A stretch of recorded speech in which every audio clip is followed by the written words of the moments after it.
මේ වතුර වදිනවා වගේ තමයි ඉලෙක්ට්‍රෝන වදින්නේ එච්චරයි සිම්පල් දෙයක්. මේකේ වදින්නේ වතුර අංශු අරකේ වදින්නේ ඉලෙක්ට්‍රෝන එච්චරයි.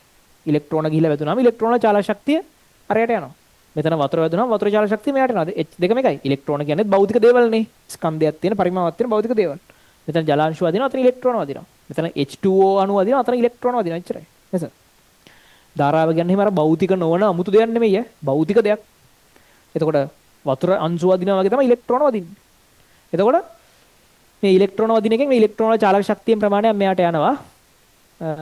ඊට පස්සේ චාලක ශක්තියෙන් ප්‍රමාණයක් මෙයාට යනවා.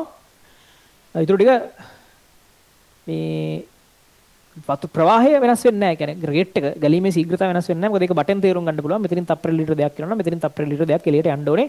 ඇතුලේ වතුර හිර වෙන්න බෑ. වතුර වැඩි වෙන්න බෑ, අඩු වෙන්න බෑ. ඒ නිසා මෙතනින් එන ගාන මෙතනින් යන්න ඕනේ. එහෙනම් ආරෝපණ ගැලීමේ ශීඝ්‍රතාවය වෙනස් වෙන්නේ නැහැ. ඒක මම පළවෙනි දවසෙත් කිව්වා.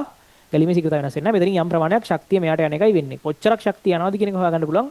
මේක මත රඳාපවතිනවලු. එහෙනම් ශක්තිය කියන්නේ I වර්ග RT. එහෙනම් ඒකක කාලයකදී යන ශක්තිය කියන්නේ I වර්ග R. නම් මේකට කියනවා ක්ෂමතා උත්සාජනය කියලා. එහෙනම් මෙයා තුලින් තප්පරයකට ලබා ගන්න ශක්තිය වෙන්නේ I වර්ග R. ඊට පස්සේ අපි එනවා කෝෂ තේරුම් ගන්න. ඒ තමයි දැන් මෙහෙම වතුර පාරක් අපි මෙහෙම උස අන්තරයක් හදාගෙන වතුර පාරක් යවුවත් මේ වතුර පාර දිගින් දිගටම පවත්වා ගන්න මේ වතුර පාර නැවත උස්සලා තියන්න කෙනෙක් ඕනේ. වතුර පාරකට දාන්න වෙන්නේ පොම්පයක්. මේ පරිපතයකට දාන්න වෙන්නේ කෝෂයක්. වතුර පාරකට දාන්න වෙන්නේ පොම්පයක් වෙනවා. පරිපතයට දාන්න වෙන්නේ කෝෂයක්. මේක උස්සලා තිබීම සඳහා මේ ආරෝප. ඉතින් කෝෂය විසින් තමන් තුළ ගබඩා කරගෙන තියෙන ශක්තිය පාවිච්චි කරමින් නැවත මේක උස්සලා තියනවා.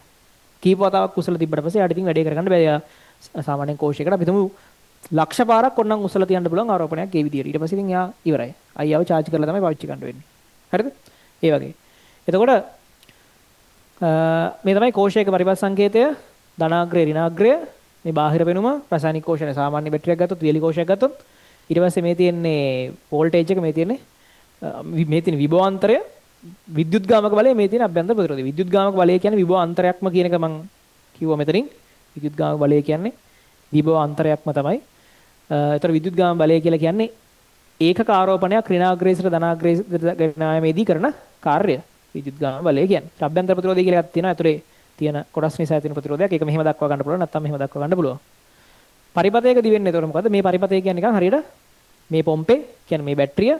මේ බැටරිය ඇතුළෙම තියෙන බාධාවක්. ඒ බාධාව මම මෙතෙන්ට දාන්නම්. එළියේ තියෙන මේ බාධාවක් ඒක මෙතන. එහෙනම් මේ ෆ්ලෝ එක දිගින් දිගටම පවත්වා ගැනීම සඳහා තමයි මෙයා කාර්ය කරන්නේ. එයාට අපි ලියන්න පුළුවන් එහෙනම් ධන කූලෝම එකක් මත කරන කාර්යය තමයි E කියන්නේ. Q ආරෝපණයක් මත කරන කාර්යය EQ. එහෙනම් මුළු කාර්ය ප්‍රමාණය T වලින් බෙදුවාම මට එනවා කාර්ය බෙදීම කාලය සමානයි EQ බෙදීම T. ඒ කියන්නේ ක්ෂමතාවය සමානයි EI. ක්ෂමතාවය සමානයි EI. Q බෙදීම T කියන්නේ ධාරාවනේ EI. දැන් මෙයා තප්පරයකට දෙන ශක්තිය මෙයාත් පාවිච්චි කරනවා. මෙයා පාවිච්චි කරන එකට I වර්ග R කියලා කියනවා. මෙයා පාවිච්චි කරන I වර්ග සිම්පල් R කියලා කියනවා. මේ සම්බන්ධය. එහෙනම් සරල පූර්ණ පරිපතයක ධාරාව හොයන්න පුළුවන් ටක් ගාලා E බෙදීම R ධන R වලින්. E බෙදීම R ධන R වලින් මේ විදියට. හරිද? ඒතර සාමාන්‍යයෙන් මේකත් ගොඩාක් පාවිච්චි කරන සම්බන්ධයක් සහ මේ කෝෂ සම්බන්ධ දැනුම ඉතාම වැදගත් ඉස්සරහට මේක ගෙනියන්න. හරි. අපි ටක් ගාලා බලමු නෝට් එක. වම් කරන්න.